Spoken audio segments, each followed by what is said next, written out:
Ada problem yang biasanya dirasain kalangan awam waktu berinvestasi. Pengen cepat kaya, nggak sabaran, sehingga keputusan investasinya jadi sembrono. Terus, portofolionya nyangkut, bingung mau tetap hold atau keluar. Terus kalau duitnya lagi ada, bingung mau memilih saham apa gitu, dan lain sebagainya. Nah, buku ini menurut saya mengadres semua problem itu, dan nunjukin bahwa berinvestasi itu sebetulnya nggak harus ribet yang kita sangka. Cukup dengan strategi yang simple, kita yang awam sekalipun bisa punya portofolio yang bagus. Dan historically itu cenderung lebih profitable ketimbang portofolio yang dikelola sama para profesional. Halo semuanya, Assalamualaikum warahmatullahi wabarakatuh. Saya Asto, selamat datang di Semut Buku. Di video kali ini, saya mau sharing tentang strategi investasi yang saya dapat dari buku berjudul The Wolf of Investing yang ditulis oleh Jordan Belfort, teman-teman. Seorang mantan broker yang kiprahnya tuh pernah diangkat di film The Wolf of Wall Street. Dan sosoknya itu diperanin sama Leonardo DiCaprio ya. Nah, jadi sedikit cerita, habis dia tuh ketangkep karena kasus fraud, si Jordan Belfort ini bisa dibilang insyaf teman-teman, atau tobat gitu. Dan setelah dia tuh bebas, dia tuh lalu berusaha menebus kesalahannya dengan ngasih edukasi ke orang-orang. Kayak seputar finansial, seputar sales, investment, macam-macam. Termasuk ngingetin soal sisi gelap atau kebusukan-kebusukan yang ada di Wall Street, sehingga masyarakat itu waspada gitu. Nah, kembali ke soal buku, ada dua highlight teman-teman yang saya tangkap dari buku ini ya. Pertama adalah bahwa berinvestasi itu nggak harus mengandalkan pakar. Dalam arti, orang yang kita anggap pakar, itu sebetulnya nggak lebih tahu ketimbang kita. Kayak misal tentang gimana arah market, saham apa yang bakal naik, apa yang bakal turun, dan seterusnya. Atau kalaupun mereka itu lebih tahu tentang sesuatu, kayak misal tentang seluk-beluk aset, tentang instrumen derivatif, cara short selling, cara margin trading, dan sebagainya, maka semua hal rumit itu sebetulnya nggak kita perlukan untuk bikin portofolio investasi yang works. Itu yang pertama. Nah, lalu yang kedua, highlight yang lain yang juga saya kira cukup penting ya dari buku ini adalah stop picking the stock and timing the market, teman-teman. Atau dengan kata lain, jangan trading kalau niatnya mau investasi. Bukan apa-apa, karena kalangan awam itu biasanya nggak punya resource yang memadai. Modalnya, waktunya, skillnya, terus informasinya, semuanya itu kan serba terbatas ya. Nah, terus selain itu, dan ini yang lebih krusial ya teman-teman, adalah bahwa secara historis dan secara saintifik juga, portofolio yang dikelola dengan cara trading itu jarang banget yang bisa ngalahin market, apalagi dalam jangka panjang. Karena selain high risk, dia juga costly, sehingga ya buat apa kan gitu. Nah, alternatifnya, investasi itu sebetulnya bisa dilakukan dengan 3 step sederhana teman-teman. Step pertama adalah asset allocation, atau memilah aset yang kita mau kelola sesuai dengan risikonya. Nah, rule of thumb-nya adalah 70-30 teman-teman. 70% duit kita itu di aset yang relatif high risk, tapi ngasih return tinggi. Nah, dan 30% lagi itu di aset yang ngasih return moderat, tapi relatif aman gitu.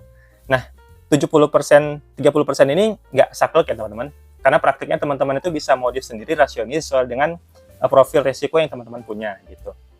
Nah, lalu step kedua adalah menaruh uang kita untuk yang 70% tadi bukan di saham-saham individual, teman-teman. Melainkan di mutual fund atau reksadana saham yang komposisinya itu meniru S&P 500. Nah, bagi teman-teman yang belum familiar, S&P 500 ini adalah indeks yang dia tuh nge-track 500 saham paling pekan di Amerika, teman-teman. Kayak misalkan saham Google, saham Apple, Amazon gitu ya. Sehingga nilainya itu bisa menjadi proxy dari market di Amerika itu sendiri. Nah, di buku ini bahkan diceritain ya, bahwa gimana saking yakinnya sama keandalan S&P, tahun 2008, Warren Buffett itu pernah taruhan, teman-teman. Bahwa dalam 10 tahun ke depan, itu nggak akan ada funds atau portofolio yang kinerjanya bisa ngalahin S&P 500. Dan 10 tahun kemudian, tahun 2018, kalau teman-teman baca ceritanya, itu prediksinya terbukti. Warren Buffett itu menang taruhan. Nah, di sini poinnya adalah bahwa S&P ini memang real sangat-sangat bisa diandalkan ya teman-teman untuk berinvestasi. Dan ini ada teori akademiknya, namanya adalah efficient market hypothesis. Tapi di sini nggak akan saya bahas ya teman-teman.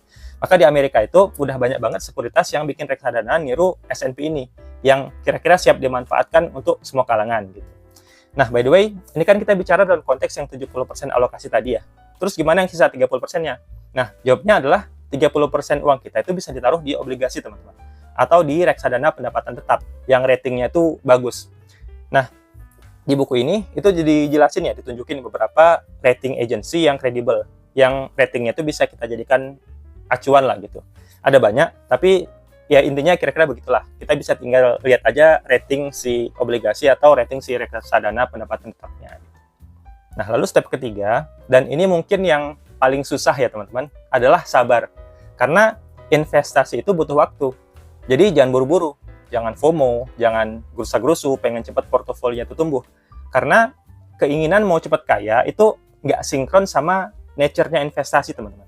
Investasi itu kayak nanam pohon gitu. Jadi orientasinya itu lebih ke long term. Sehingga ekspektasi kita ketika berinvestasi, ketika ngelihat portofolio itu pun harus benar. Kalau ekspektasi kita itu mau cepat kaya, ya bukan investasi jalannya. Kira-kira gitu.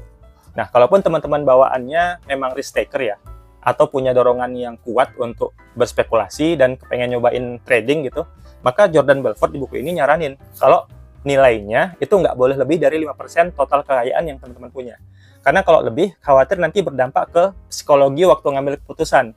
Kayak waktu jual, waktu membeli, terus waktu top up gitu ya. Sehingga ujung-ujungnya takutnya bisa ngerusak portofolio secara keseluruhan. Gitu. Nah, teman-teman, dua highlight tadi adalah poin utama yang saya tangkap dari buku ini ya.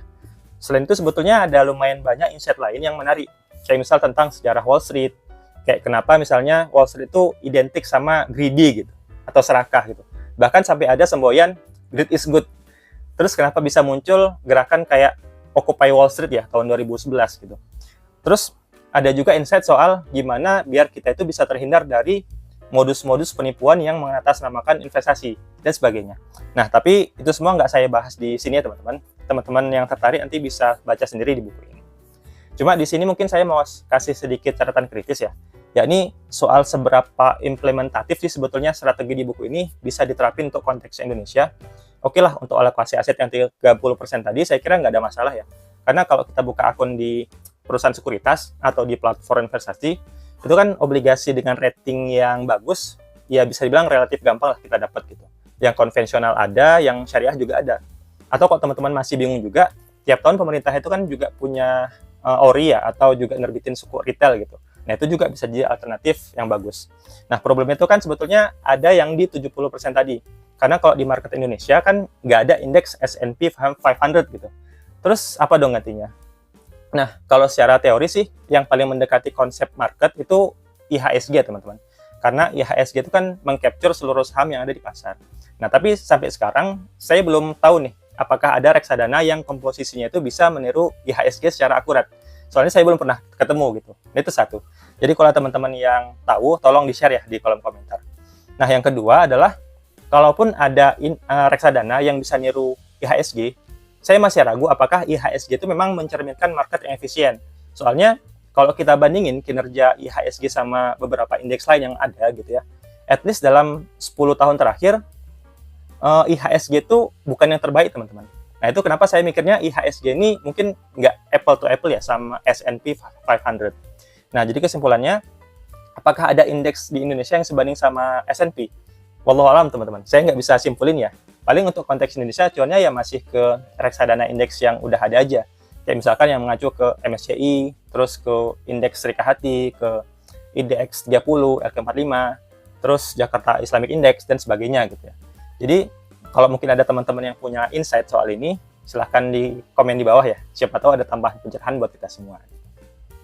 Nah, kalau secara penulisan, buku ini tuh menurut saya super oke, teman-teman. Gaya si Jordan Belfort ngejelasin itu asyik gitu.